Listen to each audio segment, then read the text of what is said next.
le terrain, mais le basketball, terrain Stereps, c'est pas un terrain qui est adapté à une pratique de haut niveau du basket.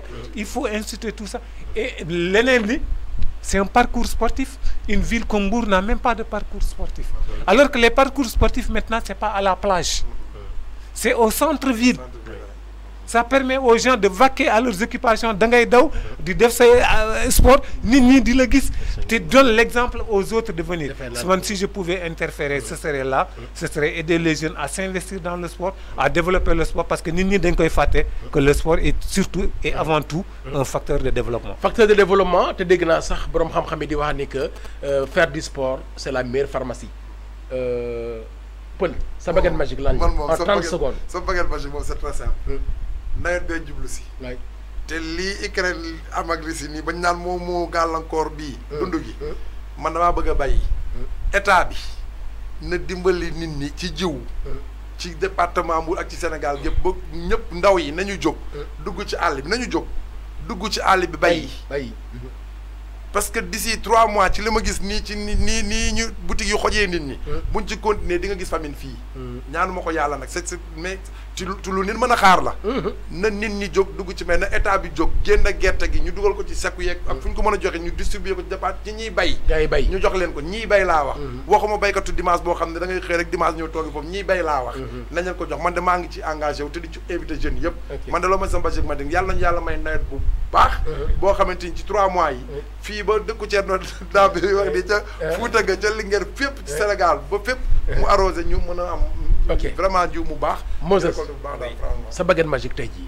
nga yore pouvoir bi tey amal rek mu am. maanaam ci li may wax rek mooy li nga xam ne xam nga nit ki da ngay wax li nekk ci yow. li may gën a xalaat fi mu nekk nii mooy la sécurité.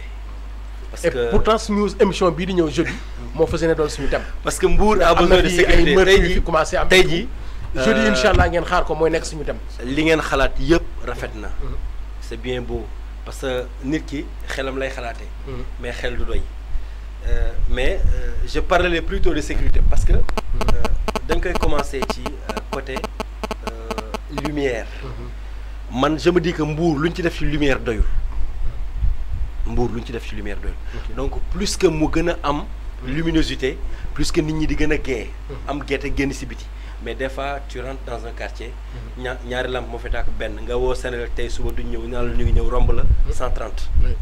deuxièmement côté insécurité bi ba léegi noo ci lay wax. lu ci demee ni croisement Saly. foofu lay commencer. non c'est-à-dire que baguette magique du gudd. waaw déjà fu mu toll non seulement fii ji nga benn perspective ndax déjà.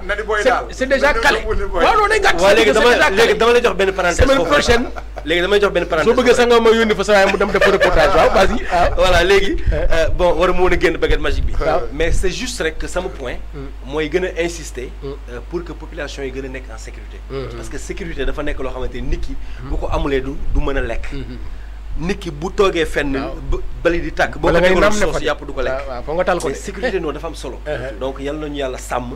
gën ñu aar sàmm ñu boppam teel ñu boppam. déjà mooy transition bi ngeen bàyyi ci xel seen émission des mots et des mots avec DJ Mo les mots de Mbour la ñuy waxtaanee ñu ngi woon ci wàllu sport ndax liy defree la chronique mën nañu wax ne que c'est le sacre du stade de Mbour ak wàcc bi nga xamante ni ci la MPC wàcc ak naka la ñu mën a waxtaanee ci problème mu football dans un cadre général waaye tam sur le plan local aussi lan mooy solution yi ñu war a mën a proposer pour football bi mën a changer jeudi incha allah aussi dinañ ñëw fii waxtaanee li nga xamante ni mooy jafe-jafe insécurité ndax gis nañ ne que léegi rey bi comme c'est pas possible bërki dem boo njaay rek am na fii benn image bu ñu jot bu nga xamante ni nii ku génn rek këram léegi ñëw ñu ne anamu ñu ni rey nañ ko te mi ngi gën di bari on va parler d'insécurité su boobaa aussi nañ fi dalal ay nit ñu toog ñu jëm cee waxtaan jaajëfal leen bu baax a baax mu nekkoon seen benn numéro des mots et des mots avec DJ Mo dinañ jox dig daje incha allah jeudi ci beneen numéro jaajëfal bu baax a baax Abdou Aziz jaajëfal aussi suñu doyen Daf merci beaucoup à notre frère Peul Moses ñu ngi lay jaajëfal. rendez-vous incha allah jeudi parenthèse waaw vite fait dama bëgg comme Stade de Mbour waruma la woon a dog sax. comme léegi Stade de Mbour mu ngi monté en Ligue 1.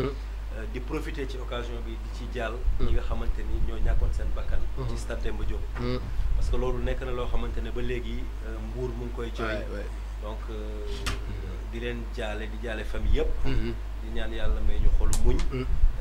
di la gërëm aussi de la santé ci invitation bi parce que vraiment nekk na loo xam non désormais yow da nga chroniqueur fixe nga moom ak Pël vraiment Abdou Aziz doyen Thierno Daaf aussi à chaque fois rek bu ñu demee ba gis disponibilité am na dinañ fi toog waxtaane Mbour waxtaane les difficultés tooñuñu kenn visé wuñu kenn mais dañuy jéem a fexe poser les problèmes waxtaane ko pour mën a permettre mu am ay solution loolu rek moo ñu tax a jóg mooy concept émission bi kon ñu jaajëfal leen jaajëfal Oumar Ndiaye mu nekkoon ci régie bi waaye itam Wiz di Alaaji Fallou Serigne Fallou moo nekkoon ci caméra yi jaajëfal leen bu baax a baax di leen jox dig daje incha allah fii ak jeudi d'ici là portez-vous bien et bonne suite de programme.